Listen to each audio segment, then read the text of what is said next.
Vedare tinokuchingamidzai zvekare kune chimwe chirongwa pano paZim Facebook Secrets and Confessions.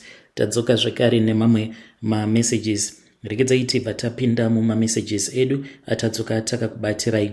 Message edu yekutanga yakamira sekudai so: hanzi makadi zvenyu mukoma, ndinokumbirawo kuti munge muchindiposterawo nyaya yangu makaviga chitupa changu. Recently, I found out kuti my church is involved in secret rituals. Zvino handichazivi kuti ndoitawo sei because I am part of the leadership kunoku kuSouth Africa. Mukoma, I got to find out about these rituals.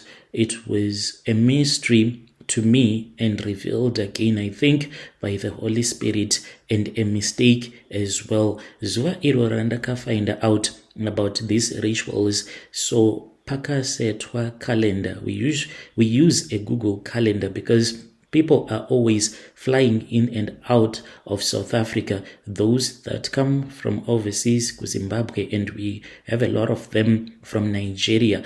Mkomanashi, so we use these calendars to go and pick up vanenge vauya kuno ku South Africa. So sometimes they do come and stay at my home. So Mkomanashi, pakabva pachizosetwa wrong date. There was this other man that I was supposed to go and pick up, ndakaendako ku airport, but this man had already arrived in South Africa. He was here Mkomanashi for a mission, and munhu uyu itori ng'anga yeku Nigeria. So when I found out that this man, he was not flying into South Africa, so ndakazoti ndava kudriver ndichienda kumba. That was when I just thought kuti let me pass through kumba kwa overseer.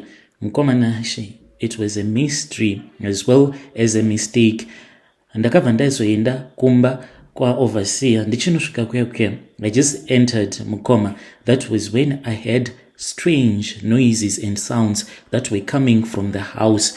It was overseer as well as my overseer nevana vavo nevamwe vafundisi, in which I immediately recognized kuti this pastor, he is ministering in another province. Kokunoku vauya rini, because as far as we had heard kuchechi tainge takatonzi tinofanira kuti tinge tichizotsanya nekunamata, because he was going to Zim using his own car. So usually that is what we do when someone is driving to Zim, tinototsanya nekutonamata as a church Mukoma. But he was here pamba pa overseer vachita ma enchantments avo avainge vachita. Mkomanashi, I stood there just shocked. That was when I just heard a voice rakanditi, drive slowly out of the yard. I drove Mukoma, then I drove around the block, ndikabva ndatsvaka painge pari safe, ndokubva ndazosiya motikari yangu, ndakafamba netsoka, ndokubva ndadzokera kuya Mukoma. I could not even believe what I saw and heard. Mkomanashi, ndakanzwa mavoices evanhukadzi vainge vachichemerera vachirakidza kuti vainge vachiita bonde. I mean, like everyone who was indoors was busy on it. Ndakazongotadza hangu kuti ndinge ndichiona. Ndakazama kudongorera Mukoma, but all that I heard were the voices. Pakazongoitika sound Mukoma, as if something had exploded mumba imomo. Ndokubva vatowedzera Mkomanashi kutoita noisy nema enchantments avo. That was when the voice told me to go, for I had seen and heard enough. Mkomanashi, pandainge ndichifamba ndichibva pamba pa overseer ndichienda uko kwandainge ndasiya motikari yangu, Mukoma, it felt as if there was someone who was following me. It is very hard to believe, but ndo zvakaitika Mkomanashi. Pandakasvika kumba ndainge ndichida kuudza mudzimai wangu kuti ndo zvandainge ndaona uye zvekare ndo zvandainge ndanzwa, but still voice rere rakabva rangonditi chingonyarara. Nanhasi uno Mukoma, ndinoti kana ndikada kumuudza voice riya zvekare rinongoti chingonyarara. Saka ndauyawo pano padare renyu, ndodawo kubvunza kubva kumhuri yeZimbabwe kuti iro voice iri Mkomanashi randakanzwa richitaura neni, uye zvekare nezvose izvo zvandakazonzwa zvichitaurwa, kuti was it a revelation from the Holy Spirit? If it was a revelation, doesn't the Holy Spirit want me to expose everything. So why is it this spirit does not want me to expose the things that I saw? Ndauyawo pano out of desperation mukoma, ndichitodawo kutoti mhuri yeZimbabwe inge ichindibetserawo. Ndichange ndichizoteverera ndiri mucomment section. Kuchechi ndava kungoenda hangu kuchechi, but mufaro wacho ndinenge ndisitomborina kana zvachose, nekuda kwekuziva kuti I am one of the leadership in church,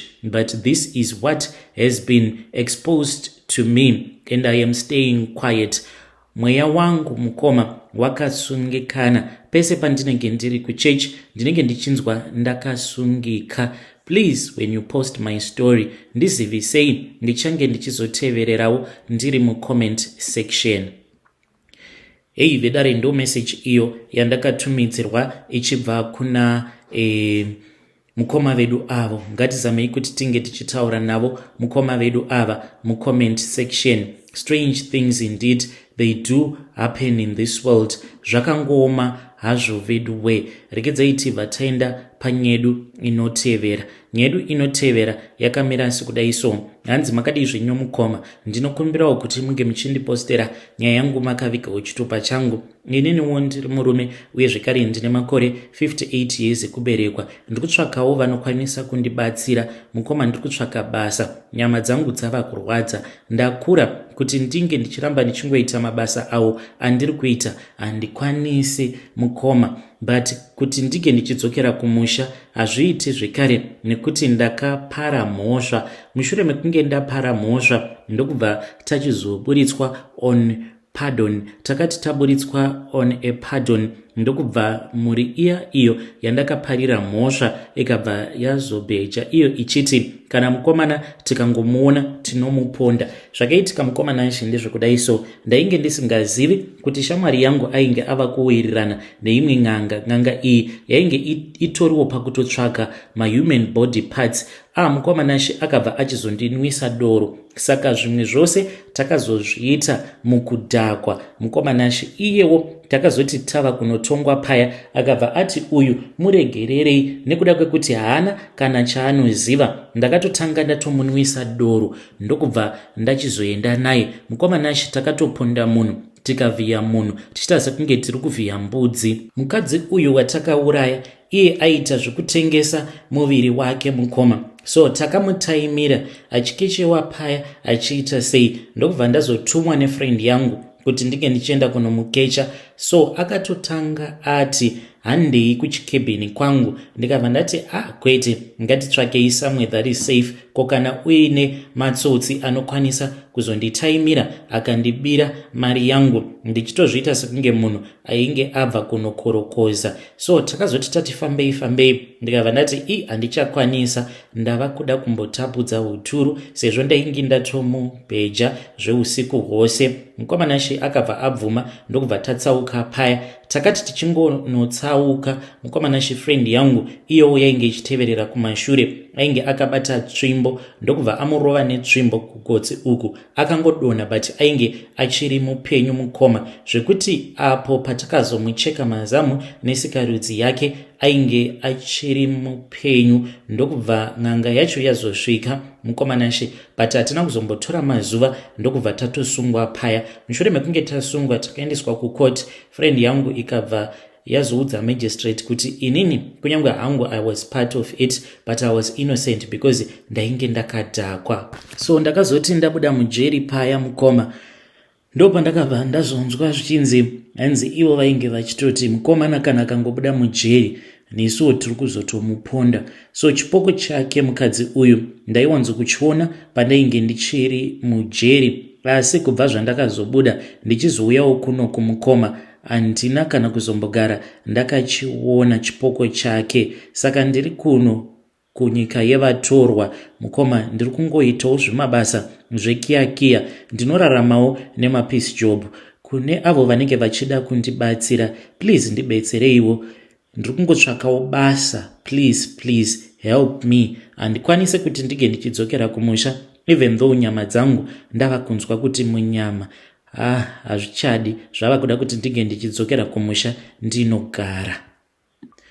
vedare ndo meseji iyo yandakatumidzirwa ichibva kuna mukoma vedu. Zvakangoma hazvo vedu we, ngatizamei kuti tinge tichitaura navo mucomment section. Strange things indeed they do happen in this world. Kuponda munhu, hanzi takamuvhiya mukadzi uyu kuita kunge tainge tichivhiya mbudzi tichibvisa maparts.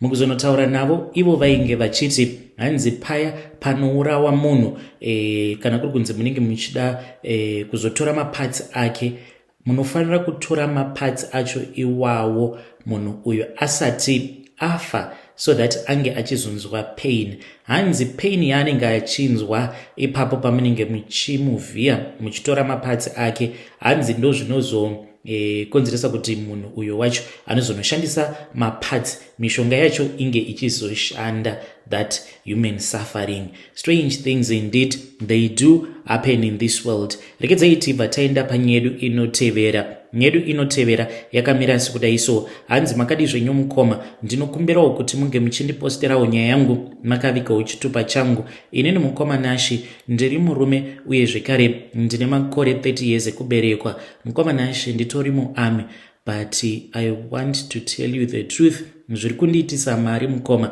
it is because I am part of a syndicate. Tiri kuchimhanya, handikwanisi kuti tige tichikuudzai kuti chii chacho chatiri kumhanya, but the reason as to why ndauyawo pano, it is because I feel so guilty when I look at my wife. Dzimwe nguva ndinoti kana akarara paya, ndinobva ndamutarisa ndobva ndati she's very innocent, haatombozvizivi kuti izvi ndo zvinoita murume wake. Mukoma Nashi tinofamba neimwe kombi yedu iyo yatinofamba nayo, yatinorovesa madhiri acho iwawo. Dzimwe nguva kana ndiri kumba ndinokwanisa kubuda pamba kana kuma7 kuri kuzotodzoka kana pakati pawo usiku, tiri busy chete tichingofaisa madhiri. Aiwa kana iri mari tiri kuita Mukoma Nashi. Kana imba yandakavaka muno muHarare, haungambobvumi kuti iyi imba yakavakwa nemusoja.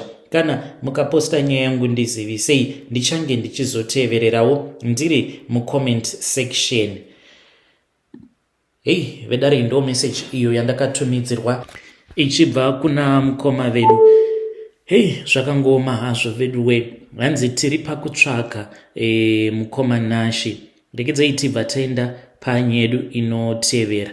Nyedu inotevera yakamira sekudai so. Hanzi makadi zvenyu mukoma, ndinokumbirawo kuti munge muchindiposterawo nyaya yangu makavikawo chitupa changu. Mukoma Nashi, ndinoda kureurura kuti cousin brother yangu yakandiudza kuti iye akaponda munhu. So mushure mekunge aponda munhu paya, hanzi akabva achizoisa munhu iyeye mubhuti remotikari yake. He then drove. Hanzi panguva yacho ainge ava kusatomboziva kuti kwaainge akananga kwacho ndekupi. Hanzi akazoti apinda pane rimwe prazi ndokubva azoona kuti painge paine dhamu rainge riripo, ndokubva achizotora mutumbi uya akabva azoukanda mudhemu imomo. Saka iyewo sezvo ainge akadhakwa, anoti haana kunyatsokuita think properly the plan.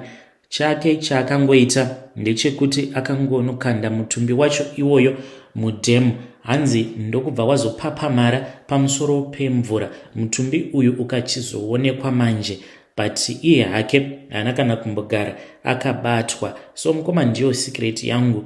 Me and my cousin tiri kunoko kwatiri kumhiri kwemakungwa. Zvinhu izvi zvakaitika apo patainge tichiri kuZimbabwe. Vedare ndo message iyo yandakatumidzirwa ichibva kuna Haidi. Zvakangoma hazvo vedu we, ngatizamei kuti tinge tichitaura naye Haidi uyu mucomment section. Pakaipa vanhu vane masecret kunzoko. Rekedzai tibva taenda panyedu inotevera. Nyedu inotevera yakamira sekudai so. Hanzi makadi zvenyu mukoma Nashi, ndinokumbirawo kuti munge muchindiposterawo nyaya yangu makaviga chitupa changu. Mukoma Nashi, ininiwo ndinoda kureurura kuti kuzosimukirawo kwandakaita. This was after ndatanga kudanana noumwe murume wekuzesa. Saka ndainge ndiine chifactory changu.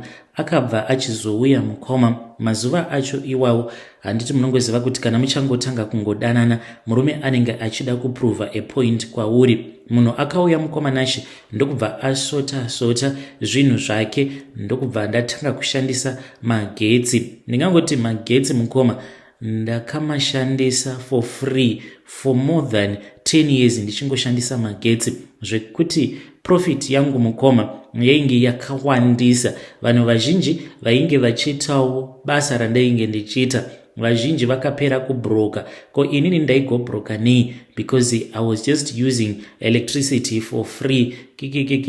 Regai ndiseke zvangu. Ko ndini ndadiko nai mukoma inga 115 milioni yakangobiwa nyika yose yakatarisa zvikazoenda nepi?